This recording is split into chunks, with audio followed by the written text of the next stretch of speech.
बातमी अभिनेत्री ममता कुलकर्णी संदर्भात। अभिनेत्री ममता कुलकर्णी आता संन्याशीण बनली आहे। ममता नंदगिरी हे ममता कुलकर्णीचं नवीन नाव आहे।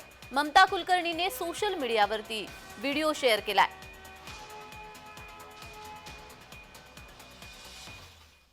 मैं आज प्रयागराज जा रही हूँ 39 के मौनी अमावस्या के शाही स्नान के लिए, और कल मैं विश्वनाथ मंदिर जाऊंगी। परसों मेरा अयोध्या में जाना है। किन्नर अखाड़ा ममता कुलकर्णी को महामंडलेश्वर बनाने जा रहा है। उनका नाम श्री यमाई ममता नंदगिरी रखा गया है। जैसे मैं बात कर रही हूँ, उनका पिंडदान का कार्यक्रम हो रहा है और उनके सारे क्रियाक्रम जो महामंडलेश्वर होने के पहले होते हैं वो सारा चीज किया जा रहा है। जो बच्चा हमारा सनातनी है, वो सनातन धर्म में आया है, हम किन्नर अखाड़ा उसको अपनाएगा। कशा प्रकारे तिने हा संन्यास घेतलाय यावर एक नजर टाकूयात। ममता कुलकर्णी आता किन्नर आखाडा महामंडलेश्वर मध्ये संन्याशीण झाली आहे।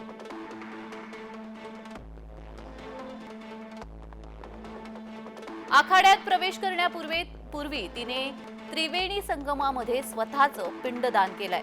ममतानं पूर्वीच संन्यास घेतला असून ती साध्वीचं आयुष्य जगत असल्याचा दावा करण्यात येतोय। ममताचं नवं नाव श्री यमाई ममता नंदगिरी असं आहे। किन्नर आखाड्याची स्थापना 2015 मध्ये झाली आहे। आखाड्याचा संदेश पसरवण्याची जबाबदारी ही ममतावर देण्यात आली आहे।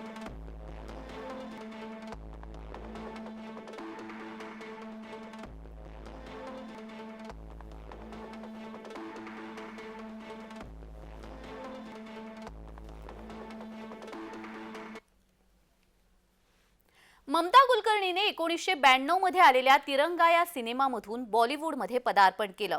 आशिक, आवारा, क्रांतीवीर, वक्त हमारा है, सबसे बडा खिलाडी आणि करण अर्जुन चित्रपटामध्ये काम केलं। मात्र 1999 मध्ये ममतानं बॉलिवूडमधून संन्यास घेतला। 2014 मध्ये ममताने ऑटोबायोग्राफी बाय योगिनी ही आत्मकथा लिहिली। अभिनेत्री ममता कुलकर्णी आता संन्याशीण बनली आहे। ममताचा वादग्रस्त प्रवास आपण पाहतोय। ममताने 1992 मध्ये आलेल्या तिरंगा सिनेमामधून बॉलिवूडमध्ये पाऊल टाकलं। आशिक, आवारा, क्रांतीवीर, वक्त हमारा है या चित्रपटांमध्ये काम केलं। सबसे बडा खिलाडी आणि करण अर्जुन चित्रपटामधील तिच्या भूमिका गाजल्या। हिट चित्रपट देऊनही ममता कुलकर्णी बॉलिवूडमध्ये यशस्वी झाली नाही। तिने 1993 मध्ये स्टारडस्ट मॅगझिनला टॉपलेस फोटो दिला। बोल्ड फोटोशूट करणं तिच्या अंगलट आलं। ममताचे न्यूड फोटो ब्लॅकने विकले गेले। ममताला बोल्ड ग्लॅमर मिळालं, पण तिचं करिअर मात्र बर्बाद झालं। न्यूड फोटो काढल्यामुळे ममताला न्यायालयानं 15,000चा दंड ठोठावला। अंडरवर्ल्ड डॉन सोबत असलेल्या संबंधामुळे ममता आणखी चर्चेत आली। ममताला चित्रपट मिळावेत म्हणून निर्मात्यांना छोटा राजनकडून धमकी येत होती।